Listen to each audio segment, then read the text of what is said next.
Muy bien, son las 3 de la tarde, ya con 42 minutos. Vamos a conversar sobre este tema precisamente con la señorita Patricia Arregui. Ella es vicepresidenta del Consejo Nacional de Educación. ¿Qué tal? Muy buenas tardes. Buenas tardes, mucho gusto y muchas gracias por permitirme compartir las preocupaciones que también veo que ustedes están cubriendo. Por supuesto. Y escuchando estas noticias sobre lo desigual que son las condiciones en las cuales se está dando este retorno, ¿no? Sin duda, tanto en el tema de infraestructura también como con las medidas que se pueden ir adoptando sobre la marcha en este retorno de presencialidad. Y sobre eso me gustaría saber cuál es la opinión que tiene el Consejo Nacional de Educación con esta medida que se pone en práctica, bueno, de manera formal a partir de hoy, con el 100% de aforo en las instituciones educativas. Bueno, sobre esto han habido noticias un poco contradictorias, ¿no? Se suponía que hoy día retornaban, pero salió una norma más general para todo el país, en cual se mantiene el distanciamiento, las mascarillas, se invoca la ventilación y a la vacunación, pero se exime al sector educativo del distanciamiento.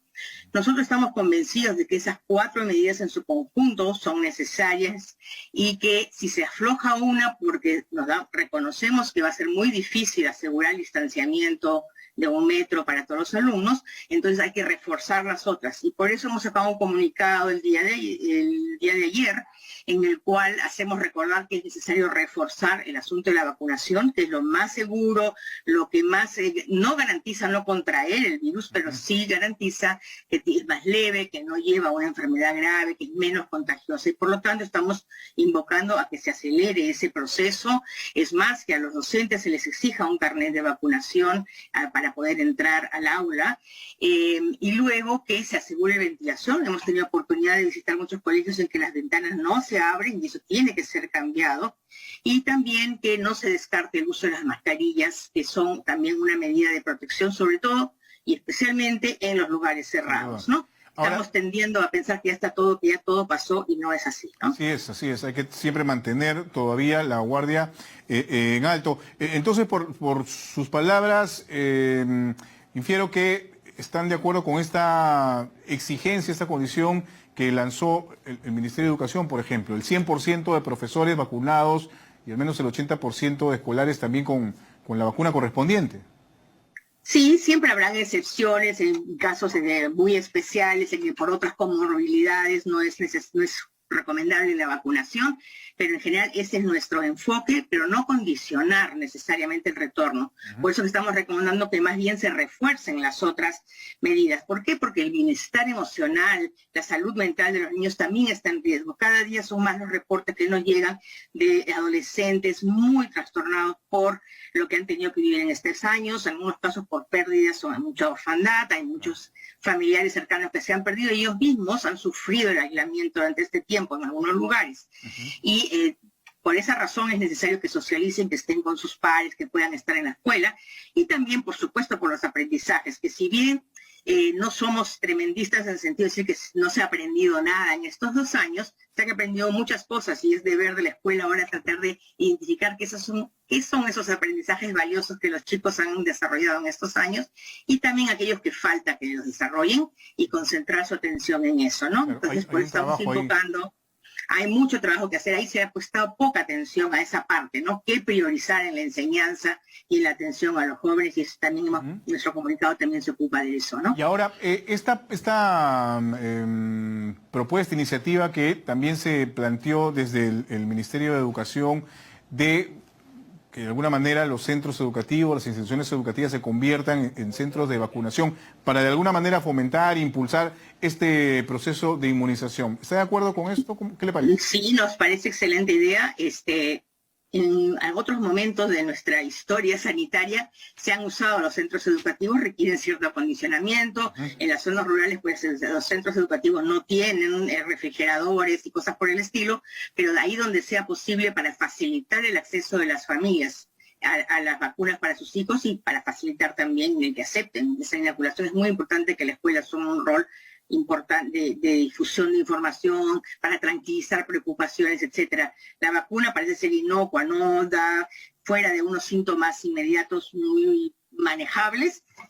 Toda la evidencia apunta que por lo menos de inmediato no tiene consecuencias indeseables y que la mejor prevención es la vacuna. Y en ese sentido nos preocupa que todavía las estadísticas revelan que en muchas regiones, y por no hablar de muchos distritos, todavía la tasa de cobertura ha sido muy baja, ¿no? Hay departamentos donde menos de la mitad de los niños han recibido las 2 dosis, hay que avanzar mucho en esos lugares. Sin duda, hay un trabajo de refuerzo que se tiene que hacer con campañas, con aclaración. Exacto. De repente de dudas que son naturales, pero imaginamos que a estas alturas de la pandemia y con todo el proceso de vacunación que se ha dado en el último año, en realidad ya es una cuestión de reforzar más bien ideas, conceptos y de alejar de esta manera algunos temores. Se ha hablado también, por ejemplo, señora Arregui, sobre el tema de la alimentación en las instituciones educativas. Antes de la pandemia, lo normal, lo común era encontrar de repente un kiosco o un comedor, un lugar, un espacio donde los niños, los adolescentes podían tomar sus alimentos, incluso tener un momento de soledad, de esparcimiento en medio del refrigerio. Sin embargo, todo eso ha tenido que ser suspendido por obvias razones, por el tema de la pandemia y evitar contagios. ¿Cómo se debería manejar esto? Porque al inicio, hace 2 semanas de este retorno semipresencial, se hablaba de que los alimentos debían ser traídos por los niños desde sus hogares. ¿Esto debería modificarse? ¿Cómo lo ven ustedes? Así lo vemos. En primer lugar, en zonas rurales aisladas donde hay mucha pobreza, donde los padres tienen que servir muy poco para trabajar y los niños caminan en unos casos distancias increíbles, 1 hora, 1 hora y media para llegar a su escuela, los alimentos de Caliwarma, que es aparte de los kioscos, son muy importantes. Durante la pandemia, esos alimentos han estado siendo distribuidos a los padres que los llevaban a su casa y los compartían con toda la familia, como era absolutamente razonable, ¿no? Decir, yo te voy a dar a ti las lentejas y a tu hermanito no, porque él no está en esa escuela, ¿no? Pero ahora que ya se retornó, se está retornando rápidamente a la escuela, es importante que los alimentos no solamente sean traídos de casa, sino que sean consumidos allí, aquellos que Caliwarma se preparan y se consumen en el lugar. Y aparte de ello, los kioscos sí, sabemos que el contagio es por las gotitas de saliva que se esparcen, ¿no? De micropartículas que se transmiten por el aire. Entonces, si durante la comida de los alimentos se remueve la mascarilla durante un tiempito y se mantiene cierta distancia, el riesgo es muy bajo ahí de contagio. Y los kioscos, sí había una campaña fuerte de hacer kioscos saludables que expendían comida nutritiva y balanceada. O sea que sí también estamos reclamando que eso se reabra.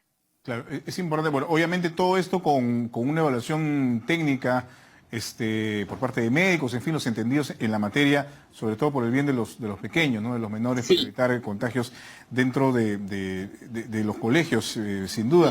Y el tema, por ejemplo, de la recuperación de clases, se ha mencionado incluso que podría eventualmente tomarse horas de los sábados para retomar el tiempo, entre comillas, perdido durante esta pandemia.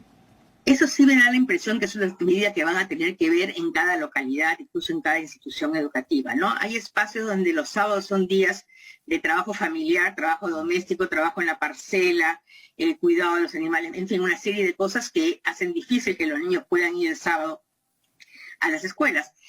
Pero lo que sea necesario, lo que se logre convencer a los padres que es conveniente y necesario hacer, debería hacerse.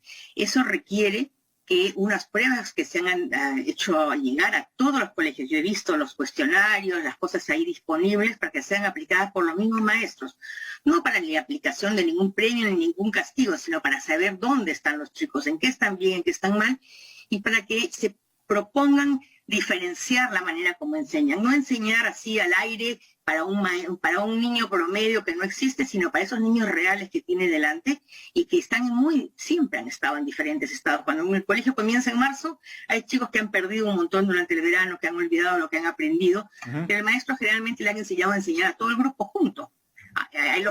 Él se educó de esa manera y lo han formado para enseñar de esa manera.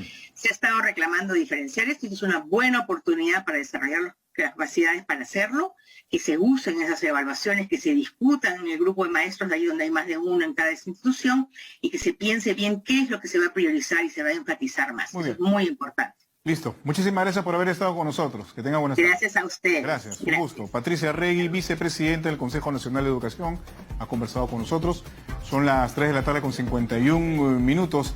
Vamos a cambiar de tema, amigos. Le vamos a contar que en lo que va del año